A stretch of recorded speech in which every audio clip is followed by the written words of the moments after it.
Mapagpalang umaga po mga ka-agri. Ayan, magandang umaga po sa ating lahat. Ito na po yung ating sibuyas po, no? 11 days pagkalipat tanim. Tayo po ay mag-aabono na ngayon.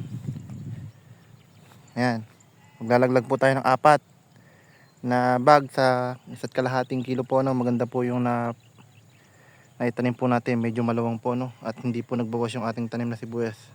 Nagpapasalamat po tayo, no? Na hindi po tayo nasiraan. Hindi katulad po ng mga kapwa nating magsasaka na nagsibuyas na nagpatanim na, bumili pa ng pula, nasira pa po, no?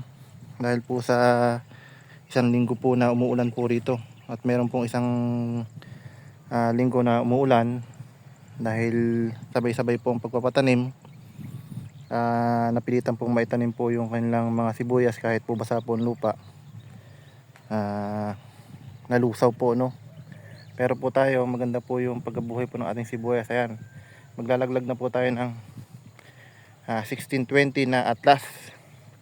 4 na bag po yung ating ilalagay po ngayong araw na to. At magpapayok lang po tayo, no? Tayo lang din po ang magpapataba dito sa ating tanim na sibuyas. Ayan, ang pagpapataba po natin ay plat po, no? Pakikita ko po sa inyo kung paano. Ayan mga ka-agri, yung pataba po natin, ano? Ayan, namano po natin patatabaan mga ka-agri ating tanim na sibuyas. Ayan, pagpalain po tayo ng Panginoon mga ka-agri, ano? Nang maganda po yung ating kita o yung panahon ng sibuyasan mga ka-agri. Ayan,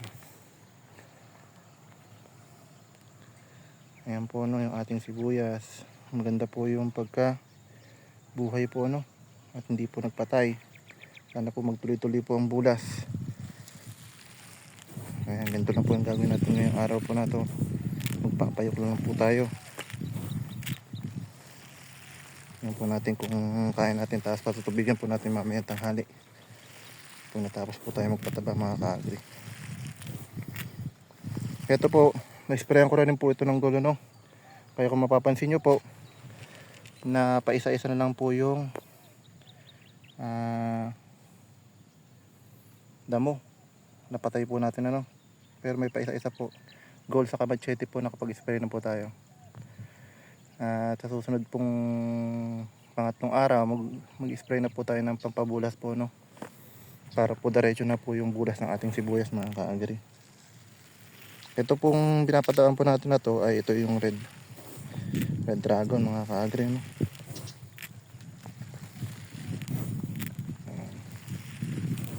Ayan. Kikita nyo po yung tanim po ng sibuyas. Maganda po yung pagkabuhay po niya, no? Hindi halos nagpatay. Mapapansin nyo po, no? 4 po ito. Ayan yung ating papatabaan na sibuyas. 4 na kaban sa 2 banos at kalahati po, no? Yan po inatam natin na 1 kilo at kalahati. Maganda po yung pagka-tanim, hindi po nasaktan po, no?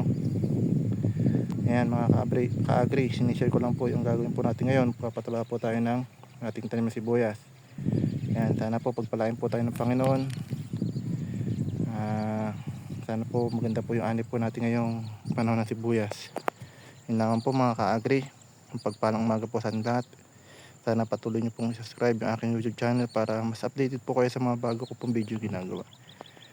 Yun lamang po mga ka-agri. Magandang araw po, and God bless.